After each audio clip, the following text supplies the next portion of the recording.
everybody, Neil here from the Four Corners, and welcome to another video reviewing a pretty old set from Sons of Garmadon. I wanted to make a video on this specific double bike set because this one doesn't feel as plain as some of the other ones can be. And through this review, we're going to try and find out why this set was so special, what makes it so unique and pretty memorable even to this day where we're in Season 14 and almost in Season 15. Let's start off with the Zane bike. So for the most part, you can't really go wrong with the color scheme. I mean, come on, it's light blue and white. It's so hard to go wrong with that, and it's in general a really beautiful color scheme. You can angle this flag upside down, and there's also a pretty major feature, but we'll get to that after we look at the stud shooters, which kind of work like this. So if you're holding the bike like this, which is how a normal kid would be holding it, and you're rolling it around, you also have the option to put your fingers a little bit more forward and then just fire it off. And there's also one on the other side.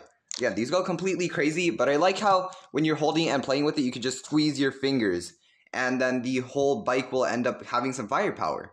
The next feature is a little bit more elaborate. So I lift this up, and that's how that kind of looks from this side. And that reveals a little elemental symbol. Same thing here. And I'm able to take this whole falcon out. And we'll look at this falcon in a bit. So that reveals this kind of bike. And I like the kind of rugged look here. It feels like the bike is a little broken down. So that makes for some cool play scenarios. But once you've done that, you want to flip this blade forward and then flip this blade forward, which kind of gives you a more of attack mode. And you don't really have to take out this falcon to do that. I can easily kind of put that back in, flip these blades back, fold this down, and just do this, which still gives you attack mode. It's more wide this way. So you can do that both ways. I've never really used this feature or really seen it in branding that much, so it's not really that useful. It's just something that exists and something that you can do. Just like I promised, here is a closer look at Zane's Falcon, and it looks pretty wide. It's funny, the first time Zane got a Falcon in the Ninja Copter, everybody went pretty crazy because it's Zane's Falcon. Everybody wants that thing. But when this one came out, pretty much nobody cared because it's more brick built and it didn't really have much character to it, even though I think it's the same Falcon. Now let's get to the bike that I think more people are interested in because it has so much better colors and design here. Just like the other Zane bike, you have two stud shooters at the front, which you can press.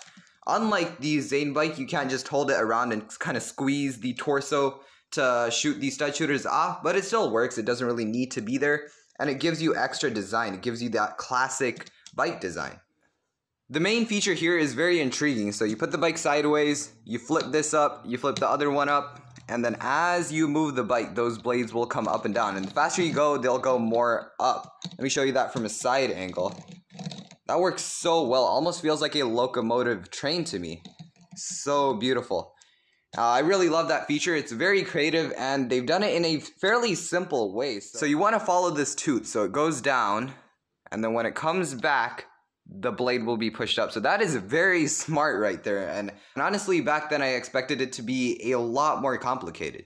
Taking one last look at the bike, here is the back. It's a little skinny there and it looks even more skinnier when you have the blades up front.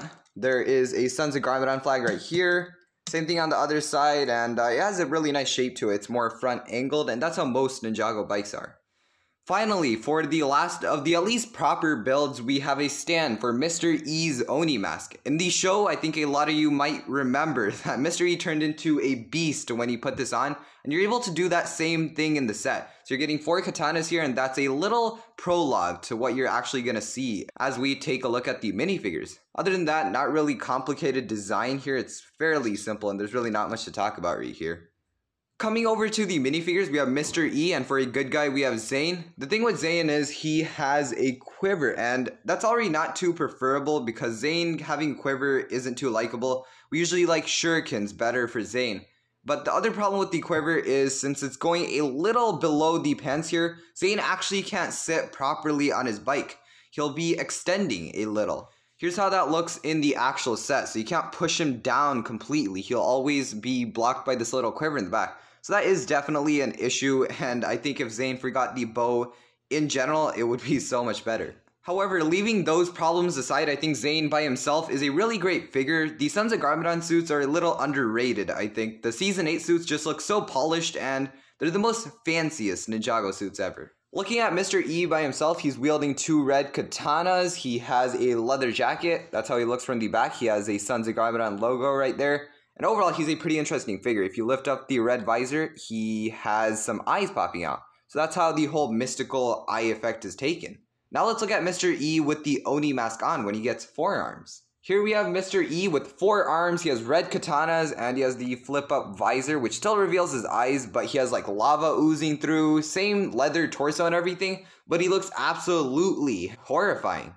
With that final minifigure, that does bring us to the end of this double bike set review. So did we answer that question? What makes this double bike set so special? I think we did, and I think the answer is the contrast makes it special. I don't think I would even care about this set if it was just this bike by itself. I mean, it's a good looking bike. I don't think I would care about it though if it didn't come with this bike. And vice versa, I think I would maybe care a little bit more if this was its own little set, but I don't think I would care about it as much if these two didn't come together. And these two together, I think the main thing that attracts me is the contrast. So we have white. The opposite of white is usually considered as black. And the opposite of light blue, which is the accent color here, is kind of, you know, red if we're trying to find matches here. And that's exactly the accent color of Mr. E's bike. And then that carries on to the minifigures as well. We have white, black, light blue, and red. And then black on Zane, while there's white on Mr. E. So they just keep changing. Especially on the box art, you're going to see this contrast kind of capitalized on. And that's why I think this set was a really good seller for Season 8. That does about wrap up this video reviewing this really great double bike set. Comment down below if you have this or if you have any other double bike sets you're really fond about. I think another double bike set I'm fond about is the Velocity Racers, and that's more of a jet and a bike set. And also the Desert Lightning. I really love that Desert Lightning bike because I love the whole super speed concept. Thank you for watching this set review, and as usual, I'll see you in the next one. Bye bye.